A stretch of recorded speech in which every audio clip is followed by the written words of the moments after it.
voy a hablar un poquito sobre lo que es la estética y dos grandes artistas que destacaron en Guatemala gracias a sus obras y a sus pinturas. ¿Qué es la estética filosófica? La estética es la rama de la filosofía que estudia la esencia y la percepción de la belleza y el arte. Algunos autores definen la estética de manera más amplia, como el estudio de las experiencias estéticas y los juicios estéticos en general, y no solo los relativos a la belleza.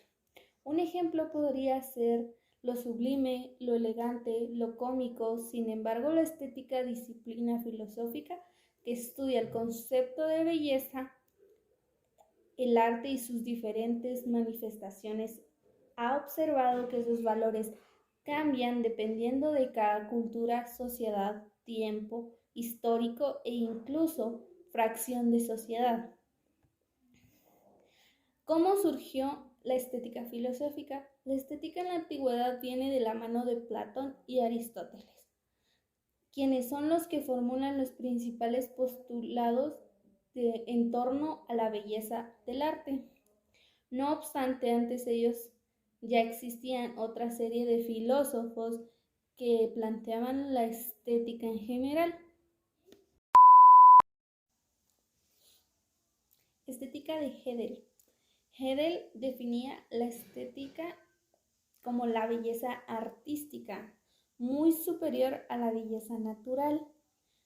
Es decir, que la belleza artística él la definía como, podríamos dar un ejemplo, de que él la definía en el sentido de cuadros, pinturas, esculturas, matices, y la belleza natural es lo que él veía de una persona, tanto física como interna, porque emana directamente del espíritu, que es siempre más elevado que la naturaleza. La misma hermosura del mundo físico no tiene valor sin en cuanto es reflejo de la belleza del espíritu. Es decir, que él se centraba más en la belleza interior que en la belleza física, porque él tenía más valor la naturaleza, el espíritu que como personas tenemos dentro. Y para Hegel, el concepto de realidad en cuanto a la estética es lo finito. En realidad, posee para Hegel una existencia puramente ideal, abstracta, no real y concreta, en el sentido de que no existe por sí mismo como algo opuesto a lo infinito o fuera de éste. Esta idea, muy importante, pues supone, según Hegel, la principal proposición de toda filosofía. Dándole en sí con mis propias palabras, yo diría que él nos da a entender que la realidad es que como seres humanos nos basamos, nos fijamos en un punto de la belleza física, que si yo voy a conocer a una persona voy a saber cómo es su aspecto físico y no cómo es por dentro. Y para él la principal proposición de toda filosofía era darles a conocer la realidad a todos. ¿Quién fue Efraín Resinos y sus obras más representativas? El maestro Efraín Resinos, reconocido por su legado artístico, nació el 15 de mayo de 1928 en Quetzaltenango. Era hijo de María Trinidad Valenzuela y José Efraín Resinos, y el mayor de 3 hermanos. Aunque no iba a la escuela, desde una edad temprana empezó a manifestar el interés por el arte y a desarrollar su imaginación haciendo dibujos de grandes batallas con muchos colores y detalles. Resinos fue autodidáctico y a los 7 años ya leía y escribía. A los 13 cursó cuarto primaria en Quetzaltenango y más tarde ingresó a la Escuela Nacional de Artes Plásticas en Guatemala. Además de destacar académicamente al cursar bachillerato en la Institución Nacional Central para Varones, consiguió récord nacional como atleta y fue a los Juegos Panamericanos en 1951. Al no existir una carrera de arquitectura, estudió ingeniería en la Universidad de San Carlos de Guatemala. Fue en esa etapa de su vida en la que obtuvo su primer logro como artista en 1959, cuando ganó un certamen universitario con su obra Indigestión de tamales. 3 años más tarde, en 1962, ganó el premio en la Cartema Nacional Carlos Valentín con su cuadro La huella de mis antepasados.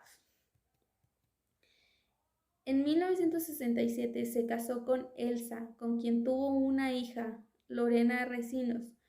Posteriormente estudió en el Instituto Politécnico de Leicester, Inglaterra. El maestro Efraín Recinos falleció el domingo 2 de octubre del 2011 en el Hospital Hermano Pedro, donde estaba internado desde el viernes 30 de septiembre debido a problemas gastrointestinales. El legado del maestro Efraín Recinos. En la ciudad de Guatemala es posible apreciar las obras del maestro Recinos, un legado inolvidable para el país. Es posible su genialidad como artista en el diseño del Centro Cultural Miguel Ángel Asturias, donde también se encuentra la Escuela de la Marimba, obra que quedó inclusa o falta de presupuesto. Una de las obras más resaltantes, más emblemáticas del maestro Efraín Recinos fue el Centro Cultural Miguel Ángel Asturias. Fue un proyecto muy emblemático del maestro Efraín Recinos que se encargó de su diseño y su construcción. También cabe resaltar que su intención con esta construcción fue apegarse al paisaje de volcanes, cielo y Guatemala. El maestro Efraín Recinos nos da a conocer muchas de sus obras, que podría estar también Mural Poniente del Crédito Hipotecario Nacional, también los murales interiores y exteriores de la terminal Área La Aurora y mural de la Biblioteca Nacional. Son obras que destacan mucho en nuestro país guatemalteco, en un país lleno de muchas culturas y costumbres muy bonitas, donde personas como el maestro Efraín Recinos hacen resaltar la belleza y demostrarnos que no necesitamos de grandes edificios para sentirnos superiores o menos a ellos, porque lo que nos destaca como país, como personas, como chapines de sangre, es la cultura, el arte, la belleza natural, la belleza espiritual de nuestro país y de nosotros. Y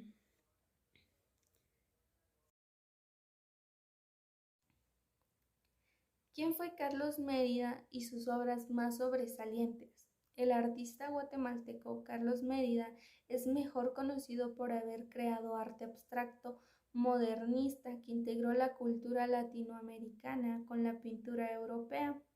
Nacido en 1891 en la ciudad de Guatemala, Mérida era herencia mixta, español y maya quiché, lo que más tarde sería influencia significante en su obra.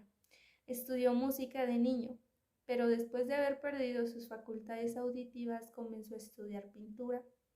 En 1910, a los 19 años, Mérida presentó obra en su primera exhibición de arte. En ese mismo año se mudó a París, donde vivió durante 4 años y conoció y trabajó con los artistas Pablo Picasso, Pietro Mondrian y Amedeo Modigliani, y otros artistas latinoamericanos que vivían en Europa en esa época. En 1919, Mérida regresó a la Latinoamérica y vivió en México cuando concluyó la Revolución Mexicana. Ahí él trabajó con Diego Rivera y Rufino Tamayo.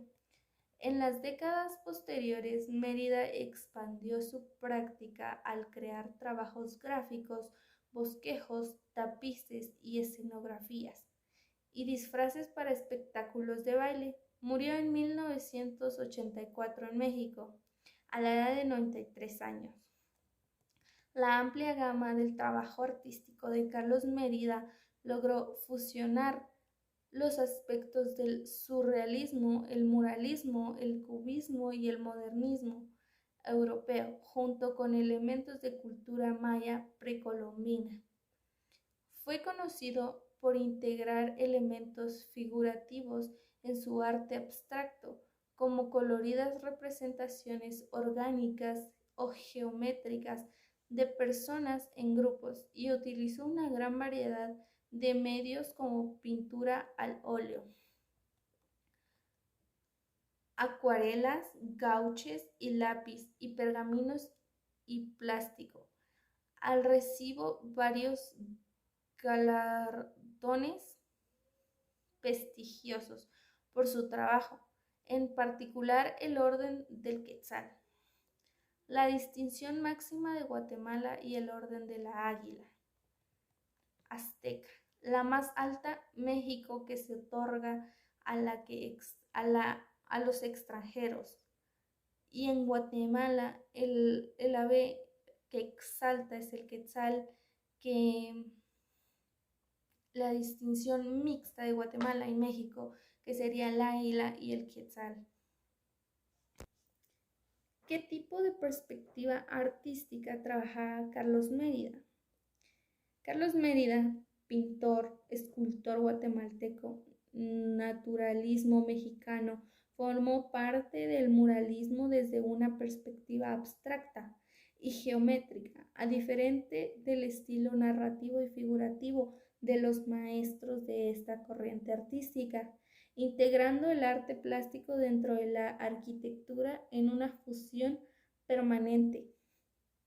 Lo que Carlos Mérida nos quería expresar, nos expresó más que todo, es que no siempre todo tiene que ser perfecto, o no siempre todo tiene que llevar un orden, una simetría, sino que todo puede ir en desorden, todo puede llevar color, todo puede llevar más que todo un desorden y una forma difícil de entender para poder llegar al punto, a la conclusión que queremos. Por eso él siempre se enfocó en pintura abstracta, en perspectivas que podía ver él, pero que otras personas podían ver. Porque también tenemos el claro ejemplo de Efraín Recinos, que el mural de Miguel Ángel Asturias, muchos le pueden dar forma de un barco, de un jaguar, de una nave espacial, pero no todos tienen un pensamiento solo, sino que tienen distintas formas de verlo y apreciarlo. Y eso era lo que también Carlos Mérida expresaba con sus obras de arte, porque te ponía una de sus obras de arte y tú podías darle un sentido diferente y otra persona le podía dar otro sentido diferente. Eso es lo que Carlos Mérida expresó por mucho tiempo. Y hay demasiadas, pero demasiadas obras de Carlos Mérida que yo creo que la que más ha sobresalido fue el, el muralismo, El verano en 1981, Alcance de Almolonga en 1919, La puerta estrecha en 1936 y Batalla, 21 de octubre, en 1963. Yo creo que esas han sido sus obras más sobresalientes, más emblemáticas de Carlos Mérida y de verdad que a mí me llamó mucho la atención y me gustó todo lo que yo leí, tanto como de Carlos Mérida y de Efraín Recinos. Y gracias, esto ha sido todo.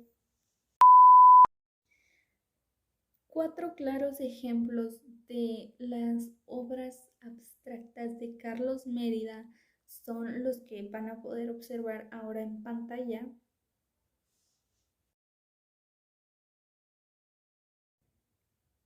que pertenecen a las obras de El verano, la utilidad, el eptilamio, la venta al infinito. Son obras muy destacadas de Carlos Mérida. El verano se fue lanzada en 1981, un Tiled fue en 1974, Epitalamio en 1968 y Ventana al Infinito en 1972.